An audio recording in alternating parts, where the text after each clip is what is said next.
झारखंड सरकार ने उत्पाद सिपाही की बहाली को फिलहाल के लिए रोक दिया है। 3 दिनों की रोक लगा दी है। ऐसे में बहुत सारे जो अभ्यर्थी हैं वो राजधानी रांची के धुरवा स्थित सेंटर में पहुंच रहे हैं और उन्हें इस बात की जानकारी नहीं मिली है कि फिलहाल जो है बहाली प्रक्रिया 3 दिनों के लिए रुकी हुई है। हमारे साथ कुछ अभ्यर्थी हैं और कुछ पेरेंट्स भी जो हैं वो भी पहुंचे हुए हैं। उनसे बात करते हैं। एक पलामू के अभ्यर्थी है।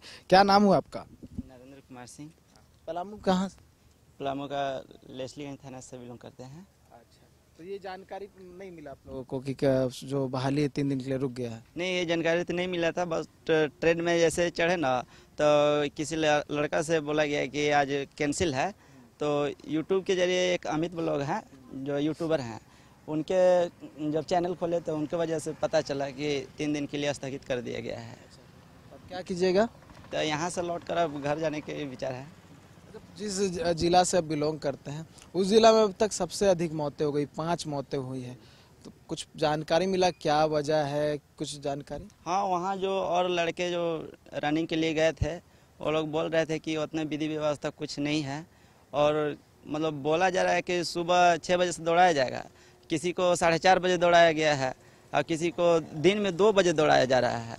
इसी वजह से लड़का लोग है कि कितना रनिंग भी नहीं निकाल पा रहा है और जो सुबह दौड़ रहा है वो तो हो जा रहा है और है कि उसमें विधि व्यवस्था उतना बहुत कम ही है। गर्मी का असर की वजह से नहीं हो पड़ रहा है ज़्यादा ही। तो दौड़ सुबह कंप्लीट हो जाना चाहिए जिस तरह से आर्मी का बहाली होता है। हाँ, वैसे ही हो जाना चाहिए। आप क्या कीजिएगा? यहाँ से घर चले जाएंगे? हाँ, यहाँ से तो घर चल जाएंगे। तो क्या सोच के आए थे? यहाँ तो सोच कर आए थे कि कल मेरा 4 तारीख को रनिंग था तो वहाँ से आने में टाइम लगता है, इसलिए हम पहले ही आज सुबह ही निकल चुके थे। प्रैक्टिस किए थे? हाँ, पूरा प्रैक्टिस है। लगभग 2 महीने से मेरा प्रैक्टिस चालू है। घर वाले नहीं बोले, डरे वरे नहीं कि भाई इस तरह से हो रहा है, लोग गिर रहे हैं, बेहोश हो रहे हैं, बीमार हो रहे हैं, तो छोड़ दो, और भी प्रक्रिया आएगी और भी बहाली होगी, उसमें भाग ले लेना?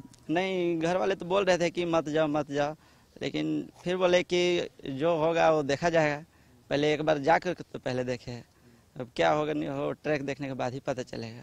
जोखिम क्यों ले रहे हैं? तो रोजगार नहीं है क्या? नहीं, रोजगार तो नहीं है।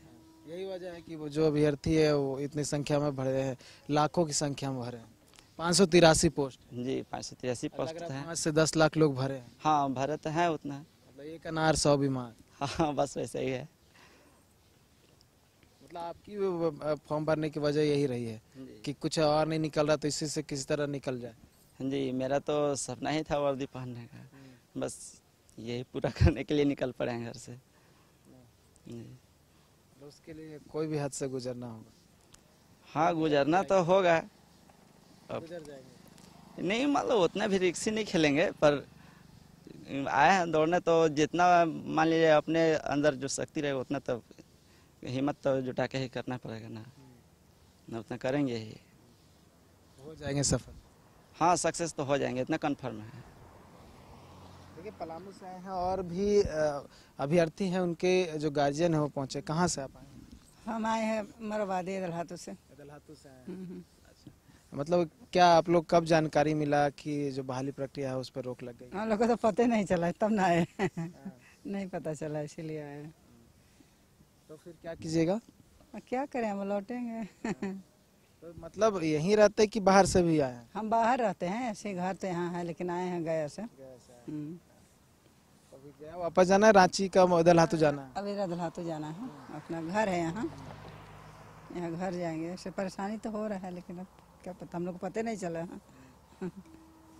नहीं बात करके परेशानी तो हो रही है क्योंकि बहुत सारे अभ्यर्थियों को जानकारी नहीं मिली है, ना मैसेज के माध्यम से और ना ही कॉल आया है, ऐसा अभ्यर्थियों का कहना है। बहुत सारे और भी अभ्यर्थी जो हैं लगातार यहाँ पर पहुँच रहे हैं और दूसरे ज़िलों से पहुँच रहे हैं, कोई दूसरे राज्य से पहुँच रहे हैं और यही कह रहे हैं कि उन्हें जो है इस बात की सूचना नहीं दी गई और वो दूसरे ज़िले से, दूसरे राज्य से अपने सेंटर राजधानी रांची पहुँचे। इसी तरह कई और भी सेंटर है जहाँ पर जो है इस तरह से अभ्यर्थी पहुँच रहे हैं और निराश होकर लौट रहे हैं, दूर से पहुँचे हुए हैं। फिर से उन्हें कहीं ना कहीं अपने रुकने का प्रबंध करना होगा और किस किस तरह से बहाली की प्रक्रिया में फिर से भाग लेना है उसको सोचना होगा।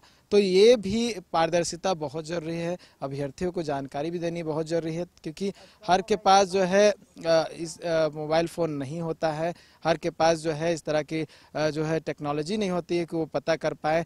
और ये जानकारी देना बहुत आवश्यक है ताकि जो अभ्यर्थी इस तरह से परेशान हो रहे हैं वो ना हो, और कब से प्रक्रिया फिर से आरंभ होगा इस बात की भी सूचना देनी चाहिए। इंतजार करना होगा कि कब जो है फिर से बहाली प्रक्रिया शुरू होती है और क्या कुछ चेंजेस जो है उस दौरान की जाती है। न्यूज़ बास्केट के लिए कैमरा पर्सन नूतन के साथ नीरज कुमार, रांची।